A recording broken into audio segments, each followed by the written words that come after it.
Hey there, new types. We're back with a new SD card, and that means the gameplay footage can return. As you may have noticed, we're covering a lot of the hard meta right now, and that's for a pretty good reason. This is the time to be understanding what is working and why in the new format, and a lot of that process is playing the deck if you have the ability to. I also like to do my hard brewing in the later stages of a meta, and when we have something that is shifting week to week like this, I really like to try and understand what people are using with success and adapt it to my own needs.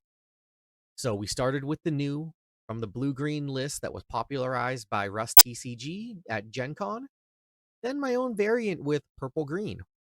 This time we're rocking the Strike Freedom, and as expected, it started to put up some extremely solid results, one of which was from Ivo over the weekend.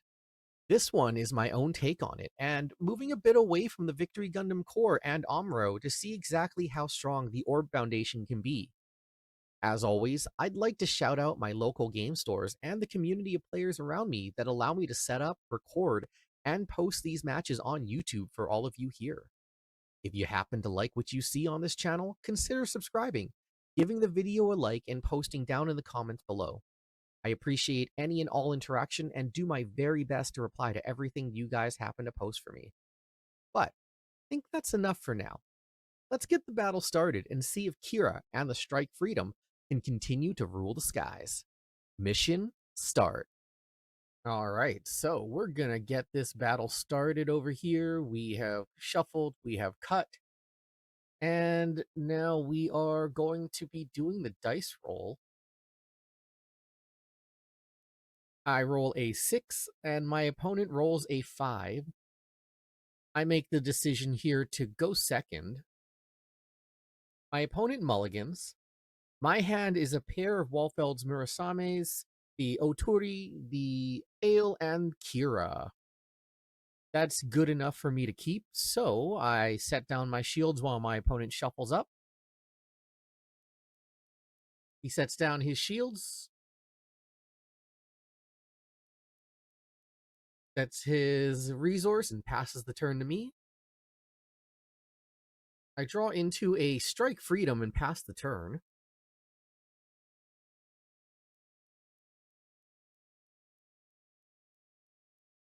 Get my third resource. Play Walfeld's Murasame.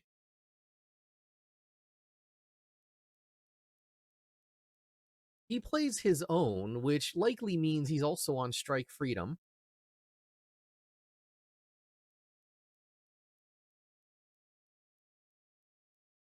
Play down the Oturi, and I decide to make a swing at his base.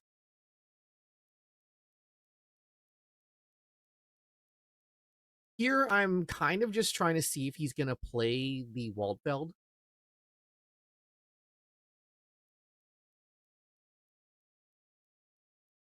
He does have the Waldfeld, so he makes a swing at mine.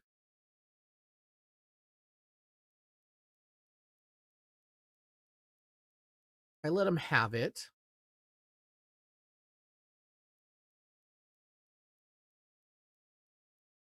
Plays his own Otori and repairs his Murasame.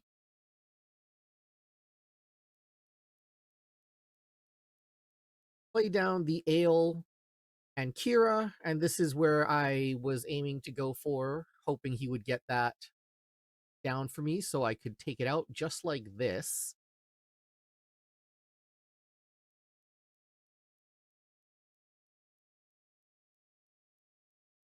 Finish off his base and pass the turn.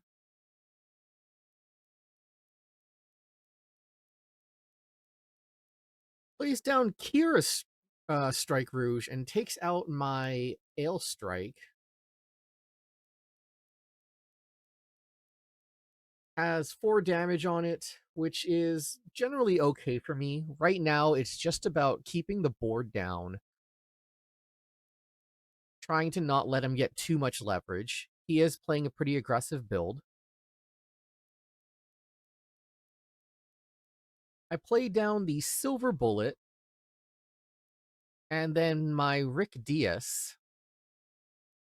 And I do offer the trade for my Strike Rouge into his, just to get his pilot off the board. And a lot of this here is I'm trying to get advantage in pilots.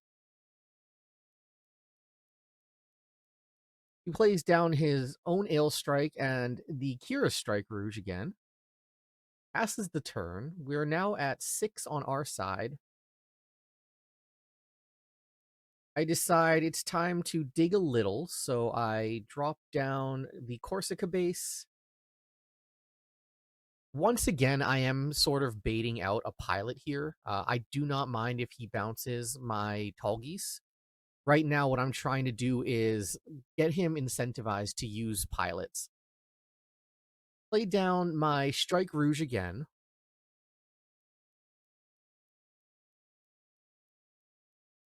And I do pass the turn here. I'm also lacking pilots in my hand, so trying to get value out of his pilots from his hand so they don't take you by surprise is part of the strategy right now.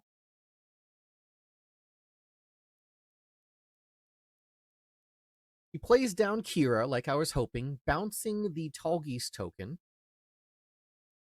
And he plays a Strike Rouge and passes the turn to me. So we're both right now setting up probably for our Strike Freedom turns. We've both basically set that out. And as you can see, I have 3 in hand. So what I'm trying to do is dig towards a pilot or more units here. And I do manage to get that. So I load the board up with an Ale Strike.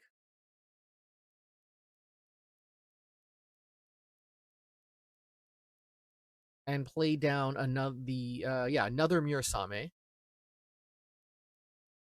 And let my opponent kind of do his thing. He is going to be at 8 on his turn.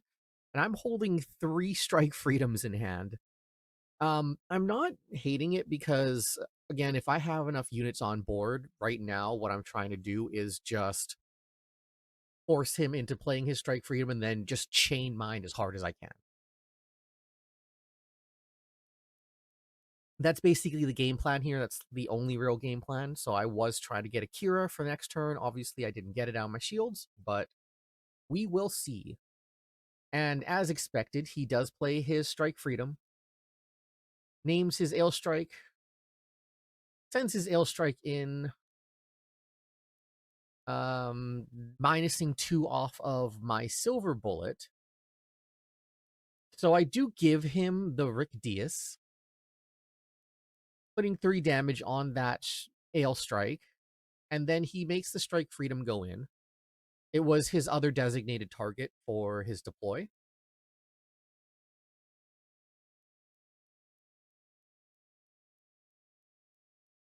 And this time he decides to name my Ale Strike, yeah, and I just let him have the Argama.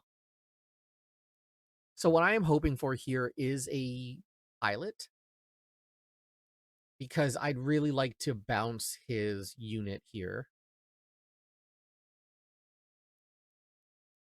And I am fortunate, I did draw the Kira. So Kira is very likely going on the Ale Strike here.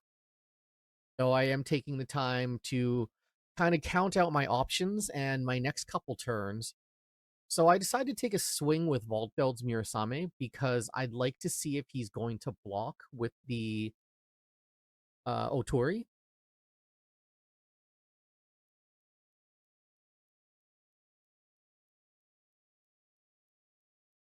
And he does make the block.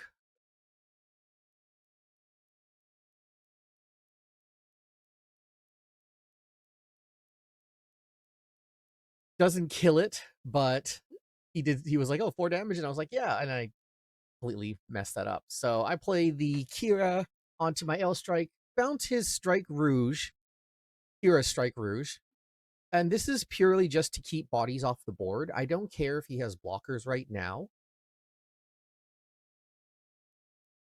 And the Strike Freedom comes down.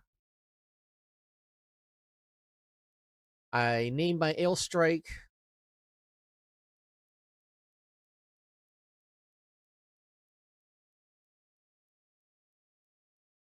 And I also name my Strike Rouge. So I take a swing at his Strike Rouge, -2 damage from it. So I only take 1 on my Ale Strike. I draw a card from that. Get another Strike Freedom. I trade the Strike Rouge to his Ale Strike. So I draw into... Having drawn into the Overflowing Affection, I play that down. And I draw into another... Yeah, a Kira and a Justice. So I'm holding 3 Strike Freedoms and a blue Kira, and I pass my turn there. So my next couple turns are very much just going to be Strike Freedom and see what happens, because I'm holding the keys to the castle with 3 Strike Freedoms right now. The board's looking pretty strong, so I'm not too unhappy. My opponent is holding a pretty large hand, but he is incentivized to start dropping cards from his hand with Strike Freedom's effect soon.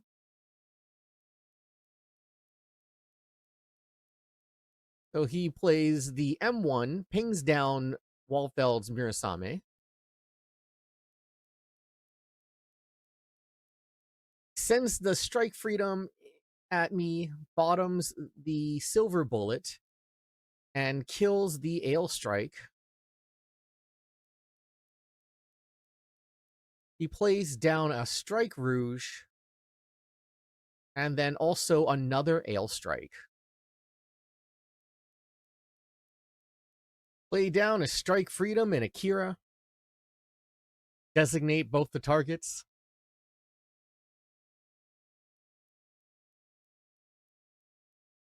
Draw my card off of Kira.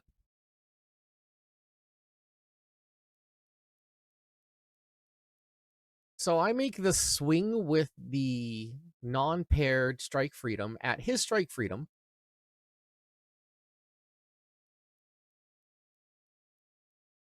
He does make the block with his Strike Rouge, so my Strike Freedom takes 3 damage. It lets me draw a card from the destruction.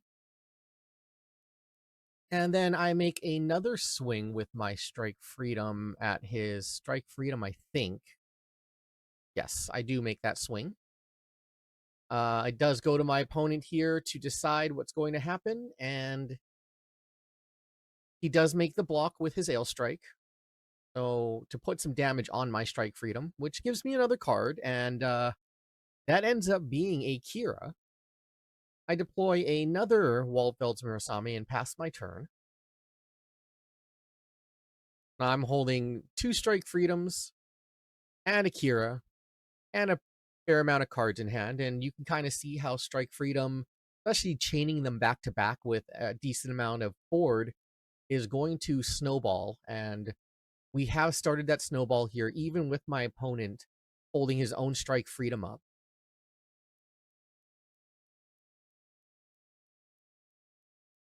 So he plays Kira's Strike Rouge, plays a Kira down. Oh, not Kira, sorry. That's a Waldfeld. Plays a Waldfeld on his Kira Strike Rouge. Uses it to kill my own freedom.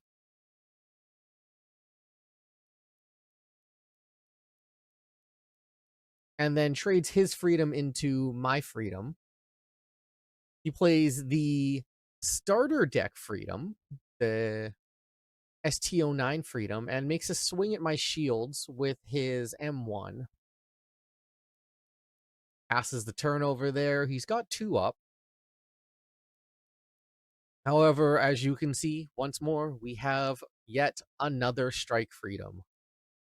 And that is pretty much coming down here. Do make this the question in my head initially if I just take the swing first and then ambush him, but I think better of it and realize I'm just dumb. So I name my 2 targets here.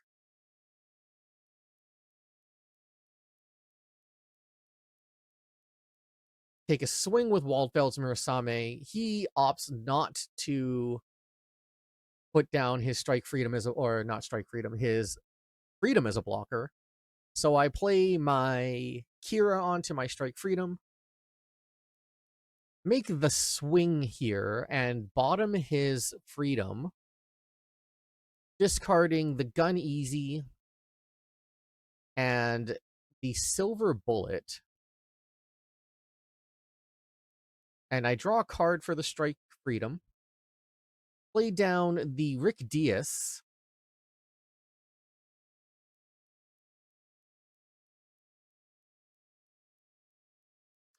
He draws, passes his turn, and I go into the turn where I'm basically going to drop my 4th Strike Freedom here. Take a swing with the Mirasame, draw a card off of it, take a swing with the Strike Freedom.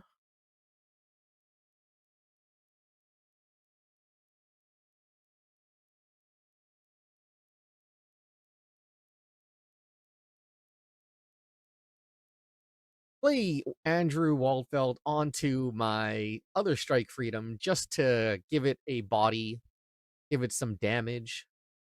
Play the Strike Rouge and take a swing with my Rick Diaz.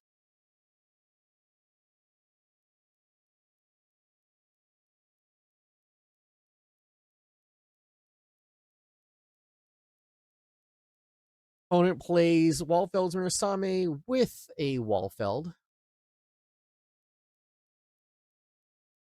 Play Strike Freedom.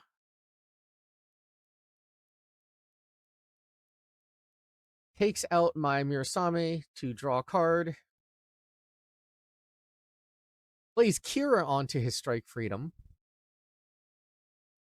Unfortunately for him, he can't actually kill my Strike Freedom with his, and he doesn't have enough cards in hand to... Well, he has only 2 cards in hand. So he can't actually bottom anything for much value. So he does make the swing at my Rick Diaz.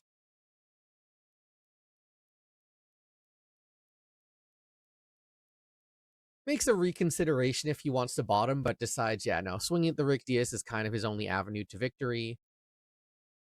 And we go to the next turn. I do have links in hand. So we take a swing at his life. Reveal an Archangel.